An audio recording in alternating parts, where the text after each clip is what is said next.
반갑습니다. 오늘도 어, 말씀을 전해 보도록 하겠습니다. 어, 들어보십시오. 네, 들어보시고 뭐 아멘 하시면 됩니다. 어, 요한복음 19장 9절에서 11절 말씀 봉독해 드리겠습니다. 다시 관정에 들어가서 예수께 말하되 너는 어디로부터냐 하되 예수께서 대답하여 주지 아니하시는지라. 빌라도가 이르되 내게 말하지 아니하느냐 내가 너를 놓을 고난도 있고 십자가에 못 박을 고난도 있는 줄을 알지 못하느냐. 예수께서 대답하시되 위에서 주지 아니하셨더라면 나를 해할 고난이 없었으리니 그러므로 나를 내게 넘겨준 자의 죄는 더 크다 하시니라. 아멘. 유대인들은 예수님의 죽음을 구했습니다. 그런가 하면 빌라도는 자신이 원하지 않았지만 원칙 없이 행했습니다. 예수님에게 죄가 없었지만 유대인들의 압박에 빌라도는 죄를 지었습니다. 빌라도의 죄는 살인자들과 결탁입니다. 빌라도는 유대인들 때문에 자신의 고난을 잘못 사용하였고 그것은 죄입니다. 하지만 유대인들의 죄가 더 큰 죄입니다. 그들은 기어이 예수님을 죽이려고 했기 때문입니다. 빌라도는 적극적이지는 않았지만 그 계획을 따라가고 있습니다. 하나님 앞에 범죄했을 때 그 죄가 사람들 보기에는 별것 아닌 것도 있고 사람들이 이해해 줄 만한 것이 있어서 가벼운 죄로 여길 수도 있습니다. 하지만 솔로몬의 죄는 세상적인 기준으로 보면 그리 큰 문제는 아니었지만 왕국이 분열되는 원인이 되었습니다. 빌라도는 어쩔 수 없이 그런 것 같고 그래서 사람들에게 동정을 얻을 수도 있으나 큰 죄를 지은 것만은 분명합니다. 하나님께 기도하지 않고 기도하기를 쉬는 죄를 범하지 않는 저와 여러분이 되어야겠습니다.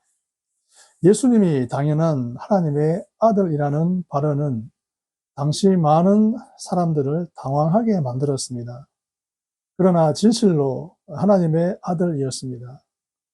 믿음으로 하나님께 기도하는 모든 것 응답 받을 줄로 믿고 믿음으로 담대하게 기도하기를 바랍니다. 세상에는 수많은 고아들, 장애인들, 독거노인들, 과부들이 있습니다. 그들에게는 기도가 필요합니다. 물질적인 지원이 있어야 하지만 구석구석에 있는 그 많은 사람을 지금 당장 도와줄 수 있는 것은 전 세계를 위한 기도입니다. 기도는 그들이 어느 곳에 있든지 즉각적으로 그분들을 도와줄 수 있습니다. 그들을 잊어버리고 그들을 위한 기도를 쉰다면 이것이야말로 큰 죄입니다. 12절에서 16절은 가이사냐 예수님이냐입니다. 12절 말씀을 보면 이러함으로 빌라도가 예수를 놓으려고 힘썼으나 유대인들이 소리질러 이르되 이 사람을 놓으면 가이사의 충신이 아니니이다. 무릇 자기를 왕이라 하는 자는 가이사를 반역하는 것이니이다. 아멘. 그 당시에 가이사를 반역하는 죄는 큰 죄입니다. 유대인들은 로마를 싫어했으나 본문에서 로마 황제에 충성하는 백성인 듯 말하고 있습니다. 도대체 유대인들은 왜 이렇게 예수님을 죽이려고 하고 있습니까? 예수님께서 무슨 잘못을 했습니까? 그것은 그들의 이익에 예수님께서 도움이 안 되기 때문이라고 여겼기 때문입니다. 나중에 가서 하나님의 아들인지 몰랐다고 하면 될 일입니까? 있지도 않은 죄를 어거지로 덮어 씌우려고 하는 그들의 모습입니다. 지금 조금 편하기 위해서, 조금의 이익을 위해서 죄를 짓는다면 본문의 유대인들처럼 후회하는 일을 저지르게 됩니다. 당장은 진노가 임하지 않을 수 있고, 또한 회개하면 된다고 생각하고 대수롭지 않게 생각하는 것은 옳지 않습니다. 매 순간 하나님께 기도하는 일을 하고 하나님 사랑, 이웃 사랑을 실천하는 저와 여러분이 되어야 하겠습니다. 빌라도에게 이렇듯 부당한 재판을 받으신 예수님께서는 하늘과 땅의 권세로 대항할 수 있었습니다. 그럴 만한 능력이 있었습니다. 하나님의 아들이기 때문입니다. 그러나 예수님은 그러한 능력을 사용하지 않았습니다. 그러한 능력을 사용하지 않았다고 해서 하나님의 뜻을 이루지 못한 것이 아니었습니다. 오히려 그 능력을 사용하지 않으므로 하나님의 뜻을 이루었습니다. 힘들게 하는 사람이 있습니까? 황당한 일을 당했습니까?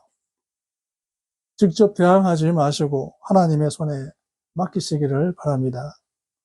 하나님께 기도하시기를 바랍니다. 하나님께서 전부 보고 듣고 계십니다. 직접 대응하려고 하다가 오히려 일이 더 어렵게 될 수도 있습니다. 예수님께서는 충분히 사용할 수 있는 능력을 사용하지 않았습니다.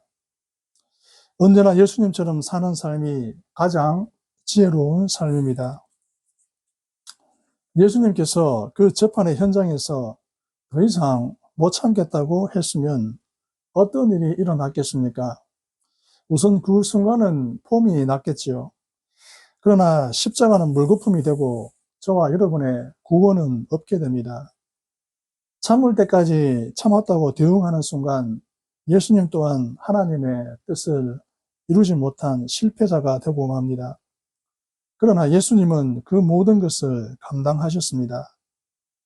사탄 마귀는 다 같이 망하는 길을 하도록 부추깁니다. 자기의 멸망은 이미 정해져 있기 때문입니다. 그러나 예수님은 절대로 그 수작에 넘어가지 않았습니다. 사탄의 바라게도 하나님의 뜻을 이루는 것을 막을 수는 없었습니다. 늘 기도함으로 여유롭게 이겨낼 수 있어야 하겠습니다. 예수님을 따르는 성도의 삶에 있어서 빌라도처럼 어쩔 수 없이라는 변명을 할 때가 있을 수 있습니다. 그러나 빌라도는 살인자들과의 결탁한 면이 있다는 것을 아셔야 합니다. 그렇기 때문에 빌라도는 그 자리를 감당할 수 없을 때에는 차라리 알아서 내려오는 것이 더 잘하는 일이었습니다. 주님 안에서 낮추시고 예수님처럼 사시는 저와 여러분들이 되기를 바랍니다. 기도하시겠습니다. 하나님 아버지, 이 땅에 사는 동안 하나님의 뜻을 이루어 드리게 하시고 세상 부귀영화 헛된 것을 중심으로 할 것이 아니고 우리 마음 중심에 하나님을 따르며 주님처럼 거룩한 삶, 하나님 사랑, 이웃 사랑 실천하는 모든 온 세계 열방 모든 사람 되게 하여 주옵소서. 예수님의 이름으로 기도드립니다. 아멘. 감사합니다. 오늘은 집에서 이렇게 촬영을 해봤습니다. 볼 일이 있어서 촬영장에 못 갔습니다. 여러분